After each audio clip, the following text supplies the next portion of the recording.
Hi friends, நம்ம இன்னைக்கு என்ன பார்க்க போறோம்னா ஹேப்பிமா ஃப்ரைட் ரைஸ் தான் பண்ண போகிறோம். ஃப்ரைட் ரைஸை எப்படி பண்ணலான்னு பார்க்கலாம் வாங்க. ரைஸ் பண்ணுறதுக்கு அடுப்பில் கடாயை வச்சு 2 ஸ்பூன் அளவுக்கு ஆயில் விட்டுருக்கேன். ஆயில் சூடானதும் 2 பச்சை மிளகாவை பொடியாக கட் பண்ணி சேர்த்துக்கலாம். இது கூட ஒரு பெரிய வெங்காயத்தை பொடியாக கட் பண்ணி சேர்த்துக்கலாம்.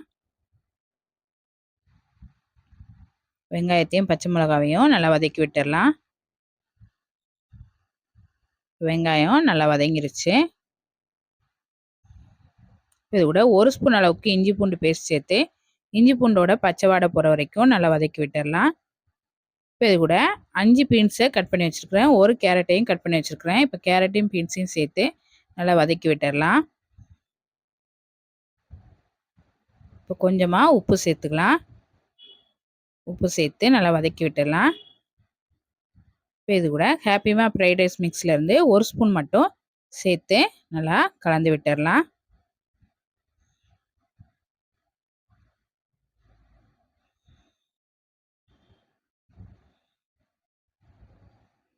இப்போ வேக வச்ச சாதம் சேர்த்துக்கலாம். இப்போ மீதம் இருக்கிற ஹேப்பிமா ஃப்ரைட் ரைஸ் மிக்ஸையும் சேர்த்துடலாம்.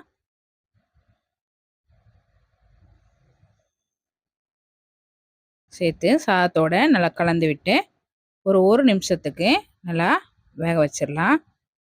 1 நிமிஷமாக நல்லா வெந்துருச்சு. இப்போ அடுப்பு ஆஃப் பண்ணிவிட்டு கடைசியாக கொஞ்சமாக மல்லியில சேர்த்து கலந்துட்டு இறக்குனா டேஸ்டான ஹேப்பிமா ஃப்ரைட் ரைஸ் ரெடி ஆயிடுச்சு. ட்ரை பண்ணி பாருங்கள். பிடிச்சிருந்தா நம்ம சேனலுக்கு லைக் பண்ணுங்கள், ஷேர் பண்ணுங்கள், கமெண்ட் பண்ணுங்கள், சப்ஸ்கிரைப் பண்ணுங்கள். கூடவே பெல் பட்டனை ப்ரெஸ் பண்ணுங்கள். தேங்க்யூ.